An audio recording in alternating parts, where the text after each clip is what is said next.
বাংলাদেশ শিল্পকলা একাডেমিকে বলা হয় সংস্কৃতির আঁতুড়ঘর। যেখানে শুধু শিল্প সংস্কৃতির চর্চা হওয়ার কথা, সেখানে ১৩ বছর ধরে চলেছে সীমাহীন দুর্নীতি, লুটপাট ও নিয়োগ বাণিজ্য।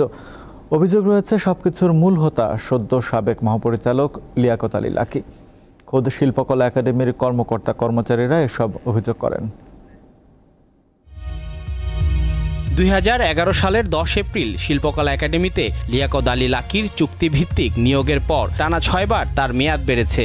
এই সময়টাতে সীমাহীন দুর্নীতির অভিযোগ এই অভিনয় শিল্পী ও নির্দেশকের বিরুদ্ধে।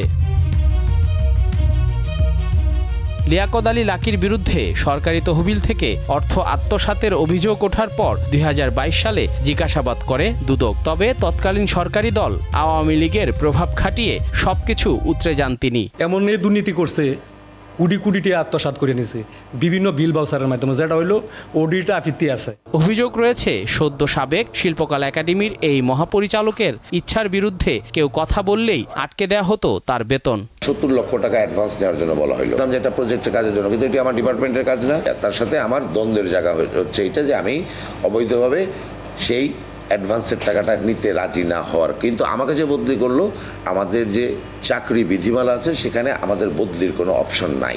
এক রাতে ২৮ কোটি টাকার ফাইল সাইন হয়েছে এবং সেটা কি আমাদের সচিব ছিলেন না, চুক্তিভিত্তিক পরিচালককে সচিব হিসাবে মনোনয়ন দিয়ে তাকে দিয়ে সাইন করা হয়েছে, যেটা কোনো নিয়মের মধ্যে পড়ে না। সহকর্মীরা আমাদেরকে এসে বলেছেন 10 বছর বেতন পান নাই, মুখ দিয়ে বলে বেতন বন্ধ করে দিয়েছে, কোনো আইনের আওতা না। আমি এখন পর্যন্ত অর্ধেক বেতন পাই।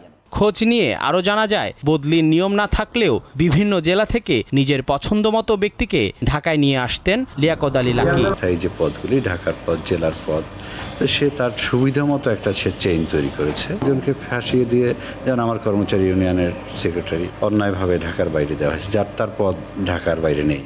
নিজে মঞ্চের শিল্পী হলেও লাকী সমালোচিত হন থিয়েটার কর্মীদের সংগঠন বাংলাদেশ গ্রুপ থিয়েটার ফেডারেশনে জটিলতার জন্য। তাই লাকীর বিরুদ্ধে ওঠা সব দুর্নীতি, স্বজনপ্রীতি ও অনিয়মের তদন্ত করে দ্রুত তাকে বিচারের আওতায় আনার দাবি তুলেছেন বিক্ষুব্ধ থিয়েটার কর্মীরা। এর আগে তোপের মুখে গত সোমবার শিল্পকলা একাডেমির মহাপরিচালকের পদ থেকে সরে দাঁড়ান লিয়াকত আলী লাকী। জহিরুল মোহসান, দীপ্ত সংবাদ, ঢাকা।